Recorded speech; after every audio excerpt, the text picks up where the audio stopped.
only a top laner that was a world champion years back, but still one of the top competitors I mean, today. the thing you gotta say about Impacts, he adapts to the meta. You know, he adapted to the flossing meta. Who knows what he teaches the Zoomers he teaches the Zoomers the ancient ways. They teach him the new age. Who knows what the next cringe dances he'll pick up.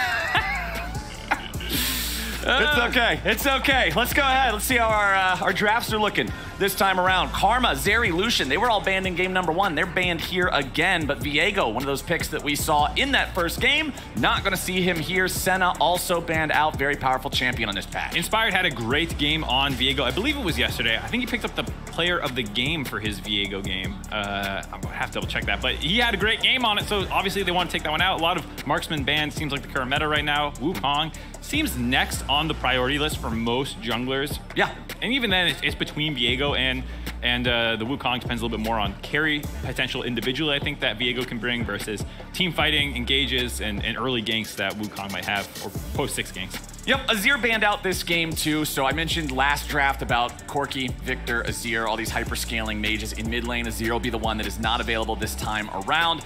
EG have more pick of the marksman than what we saw for either side in the first half of the draft last game, but they still want to go with that Ezreal, especially against something like Wukong that's good at diving. Ezreal's extra safety feels nice. Yeah, feels good. I think we'll have to see what they want to do with this pairing. Again, Karma's gone. Last time we saw with the Leona, and it worked pretty well for the most part. 400 Thieves. Yeah. Just now. They could roam around the map. He kind of ignores the Ezreal. There's two kinds of Ezreal. There is the insanely annoying, we have prio, we pelt you with Mystic shots all laning phase, and you sit under your turret and take it. Then there's the I farm under my own turret with you. Yeah, that's basically how he plays, one of the two ways. Depends what you're paired up with. Well, we got Lilia locked in here for Evil Geniuses. So some very powerful team fighting potential there on that champion. Over on the other side, though, FlyQuest locking in the Twitch, locking in the Yuumi, the invisible submarine missiles. Yeah, Toxic Rat coming in with a cat on the back. The rat and the cat combo. It's very scary. It's something that's been terrorizing, I think, both solo queue and scrims. I think everyone is aware of this combination. And it has so much playmaking potential once you get out of the lane phase, the submarines like you're talking about. And all three of the champions drafted for FlyQuest so far. Incredible AoE team fighting potential. Yuumi ulti, Twitch ulti, Wukong ulti. These guys are scary in a 5v5 situation, particularly if we get into some mid-game scrappiness. I am trying to will this into existence. I do not want to see 2 kills at 22 minutes again. But if we get some fights in some corridors, maybe for some objectives, these guys can really cause a ruckus. Gangplank going to be picked over here on the side of EG, so Impact will be piloting that one. He's had tons of great games with this in the past. But we are into our second half of the draft, which means the second half of the bans, as we're targeting some solo lane action here. Aatrox and Yone banned out.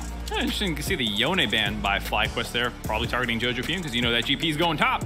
I really like the FlyQuest draft so far. I think it speaks to the team's strengths. They are a team that works well together to the point where you can say they're playing as better than the sum of their parts. They always seem to find these mid to late game fights that go well. Yesterday notwithstanding, I know they just dropped that game to Immortals, but they still had a huge gold lead off the back of some great team play. So going for a more 5v5 oriented composition makes a lot of sense for them.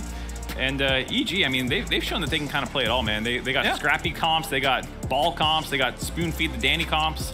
I mean, chat doesn't have much faith in them. I just now noticed the vote is about 2/3. That's the Tukey power, baby. Yeah, that's the Tukey time power plus the Twitch Yuumi is OP power. As we've got our last bans of the draft coming in, it's Irelia, it's LeBlanc taken off the table. Lots of focus there towards that top side with a little bit of hate thrown in for the mid lane as well. What is Ezreal going to be playing with here? Evil Geniuses trying to figure this one out, probably leaving that last pick for JoJo himself. Ezreal Sona. So I'm feeling like, you know, this is one of those times. Sona scales up very impressively, right? Like late game Sona is an absolute monster. She is an absolute monster in the mid to late game. She also should have a decently okay lane into the Yuumi. I know a lot of people like playing some enchanters into the Yuumi. It's not too much of a high pressure lane or whatever. Yeah. I'm just surprised to see it over some of the other enchanters, which were not that heavily targeted out.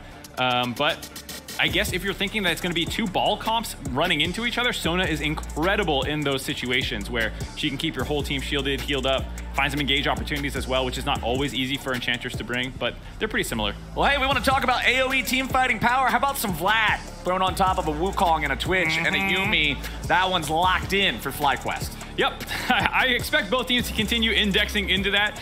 Not seeing the mid laners yet. Ahri? Okay, so Vlad top. Vlad top.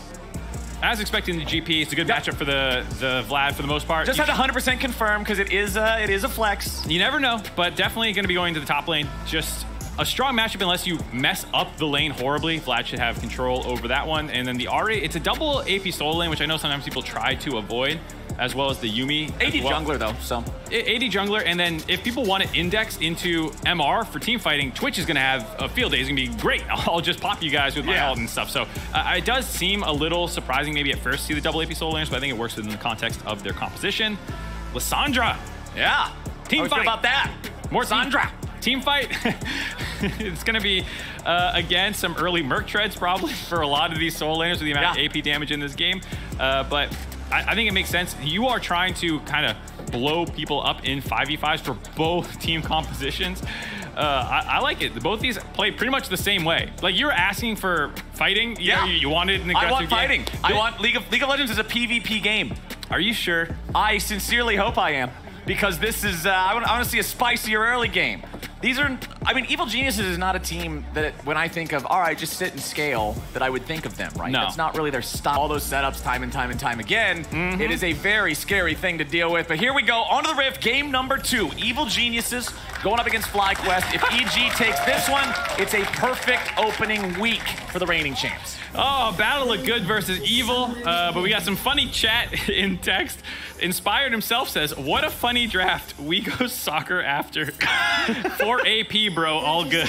People are just talking about the AP as well. I was talking about it. The players are talking about the amount of AP in this game. It's very interesting. Well, I mean, hey, at least everybody's in good spirits. We're having a great time here. I sincerely wish the all chat is something that we had on the pro broadcast. I obviously realize why we can't, because sometimes there's always the concern. There's always the concern for that. That's a reason why back in the day when online games were first becoming popular, they really made sure to always hint online interactions are not part of the rating of this game. Oh, yeah. I feel like I don't see that as much anymore, but back in the day, I remember, you know, when I was a teenager, that was very, very, like, pushed front and center. They were like, hey, by the way, this game's rated teen, but not the part where you play online. For when you were at Best Buy and your mom was looking at the back of the box, like, rated E for everyone, okay. And then you hear voice comms. And then it's not so much E for everyone. As now, let's go ahead and look at what the level 1 looks like in top. We know that Gangplank's such a scary level 1 champion because of Trial by Fire.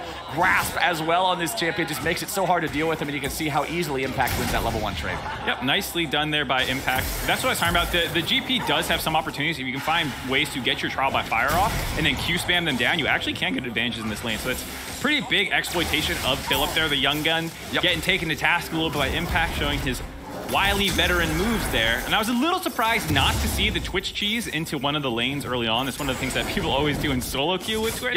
You just stealth into a lane, win the trade, give them the advantage that they permanently have mid-prio or something. It actually translates fairly well to a more coordinated environment, where in solo queue it's more about tilting the enemy mid laner, whereas this can give you real advantages for invades and things like that. In solo queue, it's more about tilting everybody. I swear that's one thing that hasn't changed in this ever-evolving game for a decade, is if you're against a Twitch, you can ping your mid laner. He will be there before you hit level 2. Don't be stupid and die. Sure enough, what do I hear? An ally has been slain. Twitch is the best tilter, or one of the best tilters, in the entire game. But down there in bottom lane, Johnson running the cleanse, Danny running the teleport, so it is a actually massive TP advantage overall for Evil Geniuses. They have 3 teleports on this team. Philip going for the Ghost and Ignite there on the Vladimir, much more combat power, but not gonna have that same macro ability rotating around and being able to get there for the fights later. It makes sense to me though, given that we were talking about both these team comps kind of being 5v5s. They can technically split the Vlad or the Ahri or whatever, but the game's gonna be won or lost, I think, in 5v5, so less of a concern about the TPs. I'm sure Philip will make sure he's down at Dragon or Baron whenever they need. Make sure you're there. Be there, right? Take into account the fact that you actually have to walk the distance. That's down here in bottom, a little trading back and forth, but both sides with enchanters, both sides with heals means that damage is going to be tough to stick.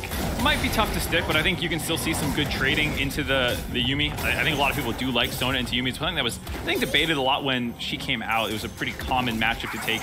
Yeah, scaling enchanters into Yuumi. Wasn't there some Twitter beef at some point on? I don't even remember who was arguing about it, but there was Sona versus Yuumi arguments at some point. I think there was a debate about, especially in competitive play, how much it was good because both scale well and both have risky lane phases a little bit. So you take them into each other, and it's like, well, which one's actually getting the advantage. I remember there being some back and forth on Twitter about this, but I don't remember the exact circumstances that it happened in. Down here in bottom lane, everything's still about par for the course. Slight farm advantage there for Johnson, and more creeps alive for him to farm as well. So could be up slightly, but nothing really to write home about here just yet. Both junglers continuing to farm. You can see they traded off on the Scuttle Crabs there, with FlyQuest grabbing the one in the North River. Evil Genius is doing the same thing in the South, and Impact still running the show up here in top lane, but Philip has more farm than his opponent, so even if Philip's not having the greatest time in the trades, he's not letting it affect his economy. Yeah, still not quite how they probably wanted the game plan to go when you're coming up with like, okay, we'll get control with our 2 soul lanes, because in theory, mid and top should have the ability to get some prio and then work with your jungler for invades or something like that. Not going to be the case with Impact kind of winning that lane from level 1. Philip, like you said, will be okay, but it can still be enough of a wrench in the game plan to make Jose have to be like, okay, where do I go now? Can I still do the same things I wanted to do? Well, and of course, things will feel better for Philip as the levels keep pouring in. We know that Vlad's Q feels pretty awful to use before level 7, and it doesn't really feel good until level 9. So things will get better over time, you would think. Meanwhile, here in mid lane, Inspired's just hanging out, seeing if maybe there's anything to be done here. Glacial Path. They get the root onto Takui, but Inspired can't get the angle for the magical bowling ball in time, so Takui just takes free damage and says, all right, sure. Yeah, I'm mostly looking for pressure there.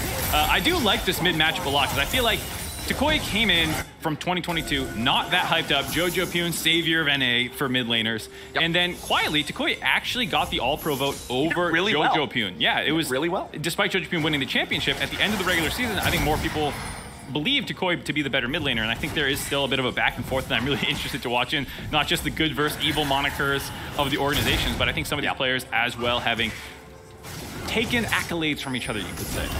Yeah, and you can see Takui, like you mentioned back in the draft, you feel like Mercury Treads are going to be a good item in this game. You can already see a Null Magic Mantle in the inventory of Takui, the first item that he decides to buy, making sure that he's got some MR, knowing that it's an AP opponent, knowing that it's an AP jungler next to it, helps out a lot. Yeah, see if Jojo not feeling the same way? Nope.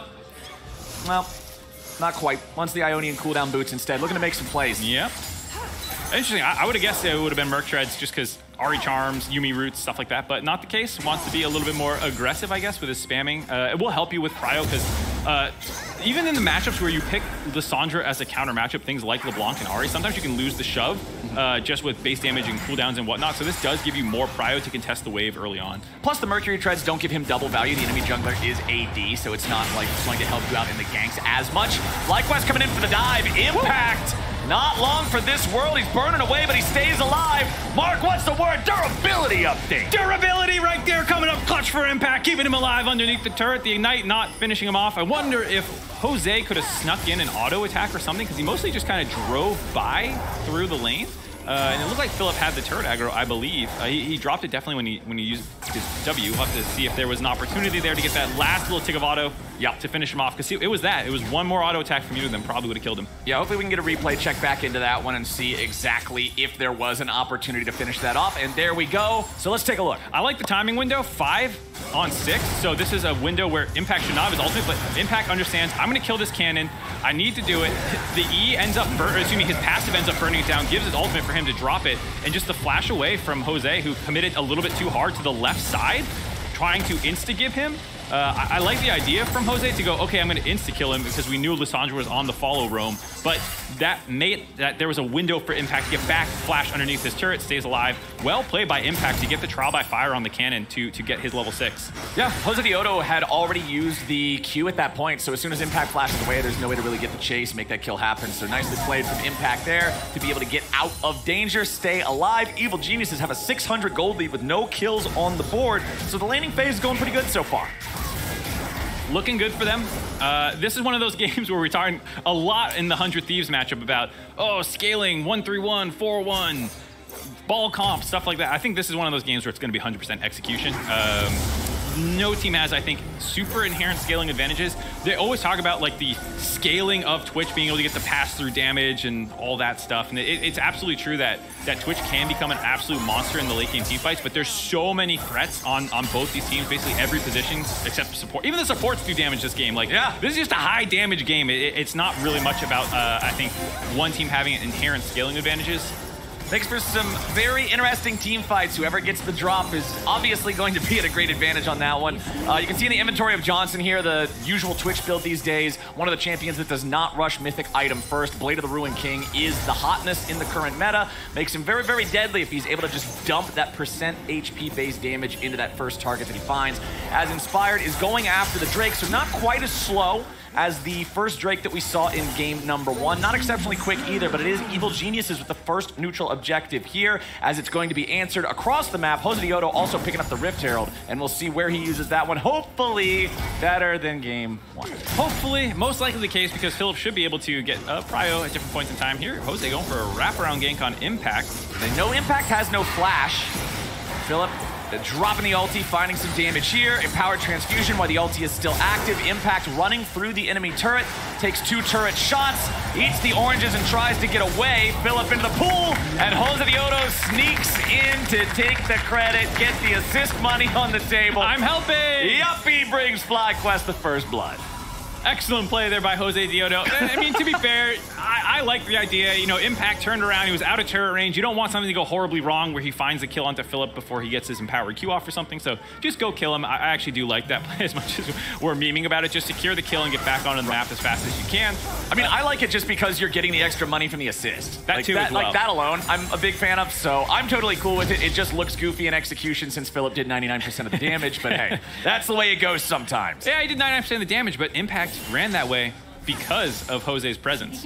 Exactly. There you go. Sometimes it's about the damage you didn't do. As down here in bottom lane, the damage starts to come out, but the immediate disengage from Evil Geniuses. Danny, however, losing some... wait, what do we call it now? It's not Expunge anymore. Somebody actually told me this ability wasn't named Expunge anymore, and I couldn't believe it. Twitch is E.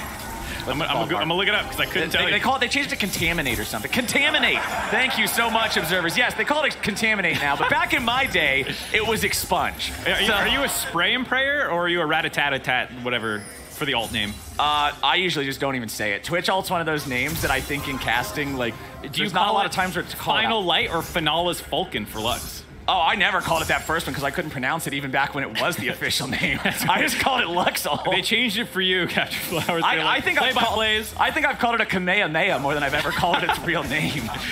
Oh, God. Yeah, I like the opportunity there by Johnson trying to find that kill, but no lockdown CC against an Ezreal makes it very difficult, so. Yeah, you can just kind of walk away from it, right? I mean, Yuumi does require 3 waves of the ulti to get the root on you, and if you're an Ezreal that gets hit by 3 waves before you find the E key, it's time to wake up. Definitely the case. I will say, on the support matchup a little bit as well, 52% win rate advantage in solo queue Diamond Plus, at least, for the Sona. So, great counter pick by Vulcan. You love to see it. Now, we do have the Essence Reaver completed for the Ezreal there, so again, another one of those champions doesn't rush Mythic, stacking towards the tier to get that Manamune into the Muramana. Divine Sunderer on Wukong, so there's your first actual Mythic item completed in the game. Josedeodo just ever so slightly behind Inspired in terms of farm, both junglers not having a terribly active early game, so the farm counts are going to be high. I will say, I do like what I've seen out of Philip and Josedeodo so far. I think there was a question of Philip's laning phase that people were talking about coming in. He wasn't dominating an academy, and so I'd like seeing that in the right matchups, in the right game states, they actually can play around him. They almost got a dive off, they got a gank off, now they have the Herald dive setting up as well. You can see this Swirl C from Inspired being like, I'm coming, don't make this dive happen. FlyQuest is bringing up the whole party here, but now we got the Glacial Path ready to go as Evil Geniuses backs up Impact. FlyQuest tried to get something, but EG respond in time. They'll shut down this play. The Herald is used. It gets the 2 plates, but nothing more. Not able to find the kill. Still a nice little opportunity here. Actually, FlyQuest is not actually calling this playoff. They're going to stay around. No, they're going for the element of surprise here, but Inspired has found the 2-man slate. Jojo goes over the wall, and Josedeodo is not long for this world. Takoi tries to get out, but it's an Ahri with no mana. Luckily, he has Philip there right next to him, means he stays alive, but EG do a good job punishing what FlyQuest thought was a clever play. Nicely done by Inspired, excuse me. The double Swirl Seed. Whew. Danny, we talked about the extra TP in the game showing up there. Yup. Almost found a kill.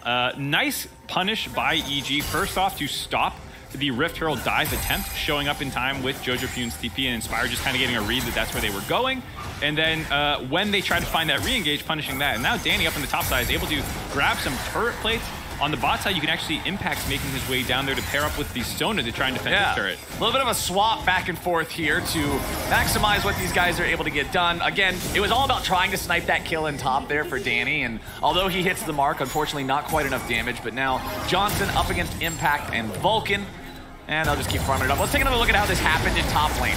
I thought for a second this was still going to work for EG when they get this bit of a wombo between the ultimate from Josedeodo and Philip, but a nice route by Jojo, excuse me, ultimate onto Philip, make sure that the Vladimir can't kind of continue on through that fight, with Takoi potentially coming back in from the wall as well. But then when they go for the re-engage, just a nice double E, double ult from Inspired splits this fight, so it's basically a 3v2. Hold on, bot lane! Bottom side, now Impact, he cannot get away from the Yuumi Twitch as easily, and he's going to be taken out. Josedeodo trying to stand and fight here with the Drake pit. He's going to secure that dragon. Evil Genius is trying to get some kills in the back end now as Johnson's going to be taken low, but Josedeodo looking to spin and win yet again. Johnson gets taken down. FlyQuest trying to get the hell out of town now, but Danny's still looking for more. Philip finds his way into the fight, lands the ulti on to 2. Takoi grabbing the kill on Vulcan. Evil Geniuses lose 3 men and the objective. We're getting just what you wanted, Captain Flowers. Some action in the early game. I love it. They get to punish Impact, who's just not ready for that submarine combo. They get that first kill as the dragon was going down. I think Impact might have had a lulled, false sense of security where he thinks FlyQuest isn't really going to contest this, and then that breaks out into this big fight. So you can kind of see them on the dragon up there, and I think Impact just goes, oh, they're going to the dragon. Just turn right back around on top of Impact and explode him for this fight. And then just, I really like how they continue to contest this for the side of FlyQuest. The engage there, Inspire gets the heal from the ultimate, but ends up trying to flash away from Takoi. Not quite enough. Johnson plays this very well, getting the cleanse flash away, kiting out decently. And then right when you think EG is a little bit stronger, here comes Philip. Just blows up Vulcan. Nice charm by Takoi to set that one up. And Jojo, nice escape there. Lands the root and then the E away.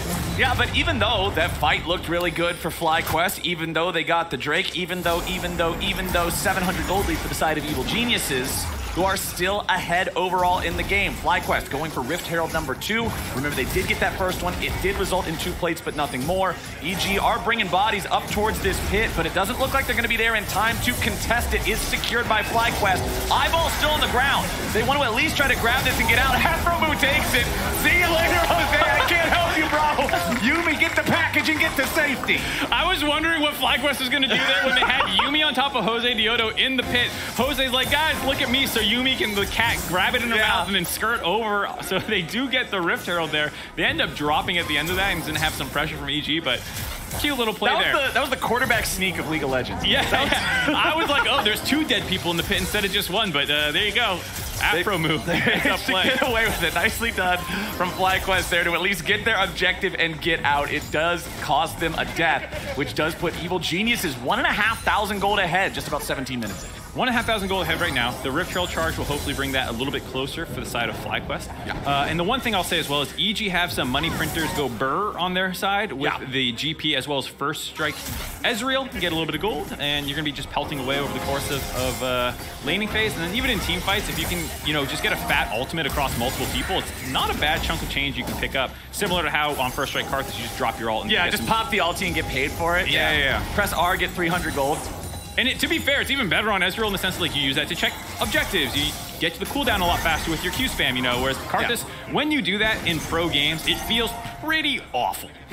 You're like, it's not the I'm a team fight champion who doesn't have a team fight ult now, whereas Ezreal is not reliant on his ultimate at all. Well, Josedeodo has Afromu strapped to him yet again. They're looking towards that crab, but unfortunately, Evil Geniuses is doing so, but with a lot more eyes. 4 players up here in the top side river means they will secure this little mini neutral objective, but talking about neutrals, there's nothing to fight over here for the next minute and a half. That's when the 3rd Drake of the game will be live. Remember, those are tied 1-1 right now, so nobody close to a soul at all. 18 minutes into the game means Baron is still off the table for the next couple of minutes here, and that's about how long Afromu still has on this Eye of the Herald as well. Mark, where do we want to see FlyQuest use this? Never mind, they have used it mid lane. Well, that's what I was going to say anyways. I swear to God. I swear to God, it's not hindsight analysis. I was going to say I always like second Herald on mid if mid turret is still up. Mid turret is just such a vital, it's not in terms of gold any more important, but just map state, being able to get a little bit further of a push in to then go move into jungles and stuff. I think it's can't be overstated how powerful that is. It's the most important turn on the map in a lot of ways. Oh, Josedeodo getting caught out here again, trying to disengage with the help of Afromu, who once again must abandon ship as Jose is caught and exploded. They do lock him down, but you can see how difficult it is to engage through the Yuumi with the Wukong there, being able to leave his clone behind for the knockup. Does force a lot of spells out there. You have JoJo's ult down, Inspired's ult down, Vulcan's ult down, so a nice pickoff, but at the end of the day, FlyQuest still dropped that. Oh, the mid-turret's still up. I'm trolling. It barely survived from the Herald Charge. Yeah. Herald Charge got it down to 2 or 3% HP. But no, like what you were talking about with how this turret is so important, I fully agree with. It feels like so many times you see shoving out mid be the first step to whatever other play, whatever other movement you're looking to do, and being able to shove it past that, oh, well, we're just at the river anyway point, means a lot for what you can set up, right? Yeah, definitely the case. Mid priority is something I have hammered home more than I probably should have over my career. And it's something that, again, will be very important in this game, I think, with the Dragons. Stacking will not be like the importance, but you'll see a lot of people fighting around Dragon. Having that angle will be huge. Koi looking for the setup here. Everfrost gonna get the slow, guarantees the charm, and Josedeodo getting a little bit of revenge for those last couple of deaths. Vulcan sidestepped the Everfrost, not able to sidestep the charm as well. That pickoff leads perfectly into Dragon. Not gonna be contested by EG here, who are gonna sack this one right away. You see Danny moving up to the Lissandra instead. And that's one of my big issues with Everfrost is this item, you don't even have to hit the root part of it. It fires at this 90-degree cone, and if you're in the slow at all, the skill shot's no longer a skill shot. Hit the charm, you're gone. I love it. I have terrible mechanics, Captain Flowers. Of course I want that item. This is the Mark Zimmerman seal of approval for the Everfrost setting you up. I love it. I can't hit anything. Give yourself the alley-oop setup so you can then also do the self alley-oop. Absolutely. I love it. Anyways, the gold lead up to 2K with EG grabbing the top turret there, so still feeling good. I was checking the money printers, how much the government has made. Impact on his Q. Mark, we might have to get back to that here in a moment. Danny gets jumped on, but he's able to get right on back, and Josedeodo shot to pieces again. Evil Geniuses just keeps finding him. Impact teleports into the fight, but he's not there in time to do a whole lot. Philip taking a bit of damage on the back end of things, but nobody really in any further danger of dying. Josedeodo, I believe, is 4 out of 5 of the deaths on FlyQuest. Yeah, they've been picking on him quite a bit. I liked having this problem of me thinking that there's going to be downtime, and there's not. I love it. This is a great problem to have. I love it. Impact now getting caught out. Johnson on the wraparound with the submarine coming in. Yeah, they've got the ultimate here for the Twitch. Not even submarining. Okay, Johnson just going to go ahead, pop that ulti. Rat-a-tat-tat, spray and pray, whatever you want to call it. It's gold in Johnson's pocket. Nice flank there on Impact. These guys getting a little loosey-goosey, but I'm having fun with it. I think a lot of people are also getting lulled into the false sense of security about the slower gameplay of, oh, well, they're not going to fight now. We just picked the Sona. We just had our first fight for these 15 minutes. We can wait. The Dragon, of course we're not going to fight. But like we said, this is actually an incredibly squishy draft from both teams in the current meta. Just realistically, no front line. There's no meatballs. There's no meatballs at all. Every single person can get caught out of position, as well as having a lot of CC for both these team comps. It's just so easy if you get out of position to get exploded. The closest thing to a meatball in this game is Wukong. He's more like a vegan meatball, tofu ball. He's not crumbly. Yeah, it's not firm tofu. It's the soft tofu. There's no meat. And Wukong is, of course, not having a great time frontlining in these fights, as if he gets caught, all JoJo has to do is put that ulti on him like you saw in the last fight, and there's not enough survivability there for him to escape. 3,500 gold lead for Evil Geniuses. How damning is this for FlyQuest, Mark? Not too damning, because like I said, you can always just blow somebody up. I think it's starting to get concerning where the enemy team just has a lot more damage than you. Okay. That you start just dying faster and first. But like the stopwatch or Zonya's coming in for Jojo Pyun makes it a little bit annoying because he's a target that might not be able to be exploded right out the gate. These kinds of tools coming in where you get a second item defensive, like the Hex Drinker, for example, on Impact right now, makes it so it's just a little bit harder for you to find the first kill, because if everyone's on the same damage item but they have one defensive thing, suddenly you lose those fights. Yeah, buddy. Well, we've got some scary, scary stuff in this Twitch for Johnson, at least, right? Like, you've got Kraken, you've got Bork. Next item still working towards it. The dagger tells me this is probably going to be a Rune Hands, yeah. right? Because even because that is one of the nice parts too. Like Runan's typically the way that I see people talk about it with Twitch is obviously Runan's always feels great. The more clumped up people are for Twitch, Jinx, anybody like this, that's what that item's all about. And especially if people are squishy like this, just blow up the whole team all at once. There's always a win con. Yeah, the little bolts that you're not even targeting ends up chunking someone to 60% of their health or something. Very scary, and that's one thing that they'll always have in their back pocket.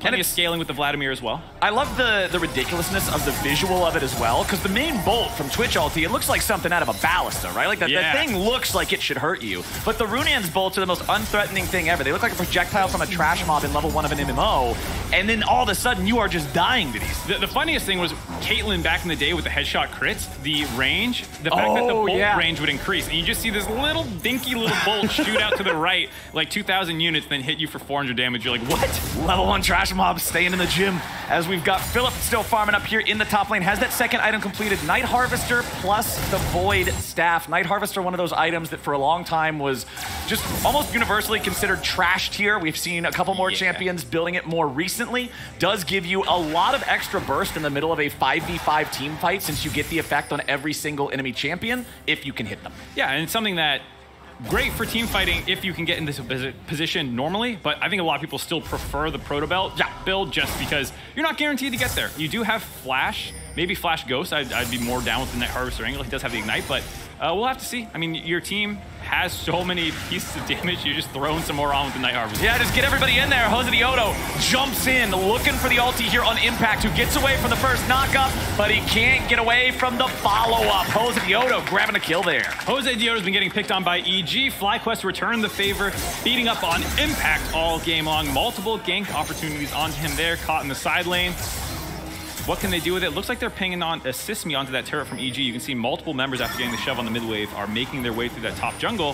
What are FlyQuest going to do? Well, FlyQuest are leaving Philip up there on the tier 2.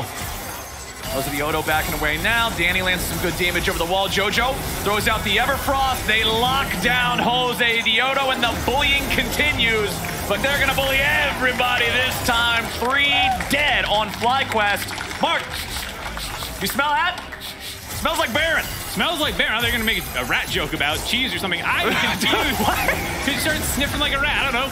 I was surprised FlyQuest left those guys in the top lane. EG clearly pushed out mid, and we're going to collapse onto the top side. And FlyQuest just left them there on an island. 3 kills over immediately means a Baron.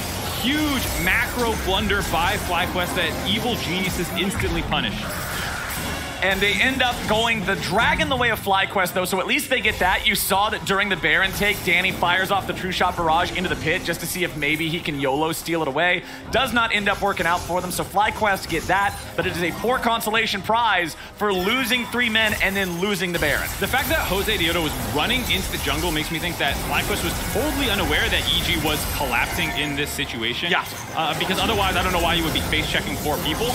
Maybe they thought only 1 person was coming, but I just don't know what else you think the enemy team is going to do after shoving out mid-wave with 4 people. They're obviously going to be trying to stop your push there, and FlyQuest just needs to respect that and back off. Nice punish by EG, though, because now you're asking, what's the gold lead? What's the gold lead? 5.5K with Baron is the lead. I asked you how damning it was earlier at 3.5 with no Baron. Now we're 5.5 with Baron. This is troubled waters for the side of FlyQuest. Yes, they have Soul Point, but if we're listing off advantages for them in this game, that is about it. Looking at Johnson's inventory, has the Zeal, so still working towards that Runans, and this lead is becoming so massive, I'm starting to feel like that's kind of the only win con, is just Twitch opens up the firing range on 5 people at once. The Wombo combo always exists. Vladimir ult, Twitch ult, insta-kill everyone because they were grouped up with like Yuumi root over the top or something, but it gets harder and harder to pull that off as the enemy team just has more vision control, they can spot you coming, as well as like the Sona can stuff this stuff. You know, people have other tools, like EG is also a great ball comp, so as long as they're not totally grouped up on top of each other, they should have the tools to disengage something like that. Danny will land a little bit of damage there onto the tier 3 turret, but Evil Geniuses doesn't want to risk anybody getting caught by stepping too far forward. They have these 2 empowered cannon minions, which always feels good in these situations. If you're really trying to be maximum cautious and not get caught by stepping up to auto the turret, you have two cannon minions, you don't have to. The cannon minions are doing all of this. There, they finally die, but they get the turret down to 10% HP. Yeah, FlyQuest was just waiting to see where GP was. Once he showed getting the top wave in their favor, they got a little more aggressive about clearing that out. Now they're looking for the fight. Jojo missing his W there, casting it a little bit too early, so Josedeodo, an extra bit of threat there that forces the Evil Genius's mid laner back, and with them losing control over that mid part of the jungle there through Jojo, that means the rest of EG now backs away from the bottom lane, gets themselves back into the Tribe Rush. Going to be a group recall here. That True Shot Barrage not going to find a whole lot of anything as Impact gets the top wave pushed out, but now the problem is, with everybody bottom having recalled, Impact doesn't want to stick around top as the only thing on the map. Nope, and only 30 seconds left on the Red Bull Baron buff power play. Right under 3k gold if they've been able to get from it, so that's really good. It's good. It's not crazy though. It's not back-breaking. You didn't break any inhibitor turrets. Those are all still up, as this is probably going to time out. Maybe they'll be able to grab this inner as the last little prize for them. Yep. Then it's really going to be about the soul point fight, Cloud Soul available for FlyQuest if they can find an angle in there. Usually when I see a team take a first Baron, I expect them to be able to get most, if not all, of the tier 2s. That's what I generally consider a mark of success. And then a huge success is breaking that inhibitor line. Like, it's changed over time. There was a period of time where that's like, you were happy if you could get the inners down. Then there was the everyone dies so fast that like the game should be over after the first Baron. We are definitely back in that, like, your first Baron may not be the game ender if you're not already massively ahead. So, but it gives you a really nice boost. It gives you a huge boost. It means these team fights around these soul points that are coming up should be massively in your favor. You should be able to get the second Baron as well. In FlyQuest, you're going to have to find an insane angle somehow to get this game away from EG.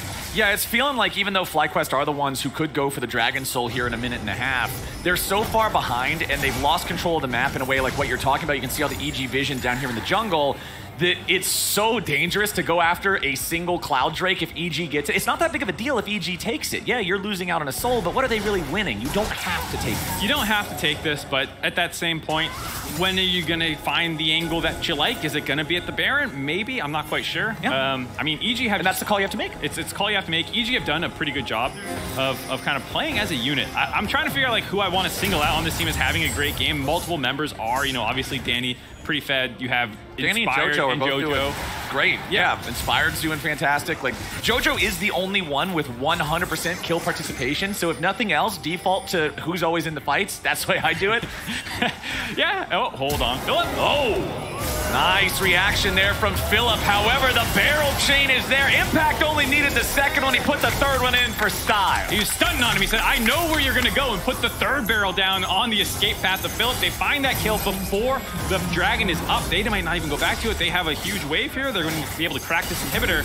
Vulcan throwing up the white flags, which telling him to FF. Just get out of here, dude. The game's over. Man. And the rest of the team wasn't around at all to try and make any sort of a defense, so Evil Geniuses with that pick just strong-arm their way into the base. They take the first inhib. They set themselves up to stop the soul, to grab their second Drake. Everything's coming up EG, Mark. Yep. Excellent job there, kind of getting ahead of the dragon fight. Just find a pick beforehand. And Vulcan has had a good game. I know it was dodged out by Philip, but I knew they had the inside track with GP there. Yeah. And it's been nice to see Vulcan on things that are not Alistar Leona and Nautilus. I think even he was memeing in some of his interviews that he's just like auto slams Nautilus Leona and showing that he has more things in the back pocket that he can pull out. The Enchanter meta is not one that he's going to struggle in, if this is any indication. And Josedeodo will hand off this blue buff here over to Takoi. FlyQuest still trying to find some sort of a way back into this game. The Twitch on 3 items, the Ahri on 3 items. This is not a utility style Ahri at all. This is Everfrost, Horizon Focus, and Rabadon's Death Cap. This is a ton of damage potential. But again, what I'm looking for here is the setup. I'm looking for Takoi to be able to find these Everfrosts into charms, into making some kind of a pick, because it doesn't feel like FlyQuest could win a fair fight unless Evil Geniuses gift wraps it to him in a form of 5 people clumping up for what you said, Yuumi, Vlad, Twitch. Yeah, and with the Baron up, maybe that's the angle where people are all in the pit and you can land some of these bigger combinations of abilities. It does mean that you have to get into the pit to contest it. You gotta get up there. Got to get into the river somehow, but it's hard. There is actually a fair amount of zone control for the side of EG's team comp with GP barrels, with the Sona ultimate, with Lilia's abilities. Like, it's actually a relatively hard team comp to just face check, but they're going to have to make it happen. You can always tell when a team is confident because they will walk into the pit, start hitting Baron, notice the ward, say screw it, and keep doing Baron while they clear the ward anyway. And that's exactly what I was talking about. They tried to brute force their way through that little entrance, and they eat GP barrels, they eat Ezreal Qs, they have swirl seeds coming at them. It's tough. It's hard to find a way in. They're going to try and make that happen through mid lane here, get some prio, and then go into the bigger entrance of the river from mid lane. I mean, when you think about it, you got Sona, you've got Ezreal, you've got Gangplank. Like, this EG squad is very good at disengaging. So if FlyQuest have a move to make, it needs to be coordinated, it needs to be powerful, it needs to be soon. Oh, but we've got the potential sleep coming out here. That one's going to find Jose. As Jojo turns his attention over onto Philip, and now FlyQuest looking to counterattack here a little bit. Josedeodo staying alive, inspired, grabbing the killing spree, and Johnson's already down. Impact stays alive too, and he still ain't dead yet. Evil geniuses only lose one, and they murder the whole damn crew. The environment be damned, the bad guys take this fight. EG looking for the last kill to find the ace. There it is. Bud Light Ace available for EG. Find that kill. They're moving into the top lane, going to try and end this game potentially. Oh, they're just burning the whole thing down. I like what FlyQuest tried to do there, but that is what was an 8,000, now a 9,000, nearly 10,000 gold difference. Health bars got low, but they didn't hit zero, and EG just outfight them. They're gonna get some turrets. They're gonna get the Baron. Impact's looking to grab himself an inhibitor. This is feeling over. I spoke too soon. I said it was over. Technically, game's still going on, but there's just so little opportunity now for FlyQuest to get back in the game. They're waiting for the respawn on Jojo before taking this Baron. There they go. Jojo's back up. Yeah. Greeting the smite for fun, waiting for resets. I think they're just taking as much time as possible. Just like, hey, well, let's get 3 extra seconds on Baron. We're min-maxing. All right, I'm down for it. Here's this fight. Philip gets jumped on with Afro on top of him, and it leads to a small opportunity here that I kind of like, but watch Johnson just get absolutely exploded when he tries to open up here. Everyone's initially onto Philip. They get some good trades back, but Johnson gets the big one dropped right on his head, comboed up, blown up with the Ezreal ult as well. Like, he just got exploded without really being focused down. That's the danger when the Yuumi is not on top of the rat. The cat-rat combination not available. And so they were able to force out a lot of stuff out of Philip while killing the Twitch, and just too hard for FlyQuest to find someone to get. They do get Jojo in the middle of all that damage that they were dropping. Show is Tom and Jerry for a reason. You can't have one without the other. Otherwise, you just end up having a bad time. And you can see the difference dealt in the team fight between AD carries. Nearly triple the amount of damage for Danny's Ezreal. And now FlyQuest trying to get the hell away again. Takoi nearly dead. Johnson going to get caught out there by the Gangplank ulti. Vulcan comes in for the stun. Glacial Path to chase down the enemy AD, but a lovely charm coming out from Takoi, guaranteeing nobody's going to die on the way out, at least for now. True Shot Barrage misses everybody. Philip barely hobbles back into the fountain. Evil geniuses have taken the mid lane inhibitor. Bot lane inhibitor about to respawn now. EG still looking to end the game. Nexus now open. 2 kills coming in. Both carries already dead. Josedeodo buying time, but there's not much left to buy. Evil geniuses, 18 to 8, 36 minutes in. They're even looking to pad the stats a little bit. Ezreal firing the Qs in there towards the Yuumi. Danny wants it. Afro won't give it. Doesn't matter. EG takes the win. EG closed that game out pretty cleanly. 18 kills to 9 in their favor. It was back and forth in the early game, but once FlyQuest made one big mistake, EG rolled over them. And hey, we were talking about, the desk was talking about, everybody was talking about how's EG gonna look coming back from MSI. MSI hangovers, MSI curses, whatever you want to call it. EG finishes week 1 super week here in summer with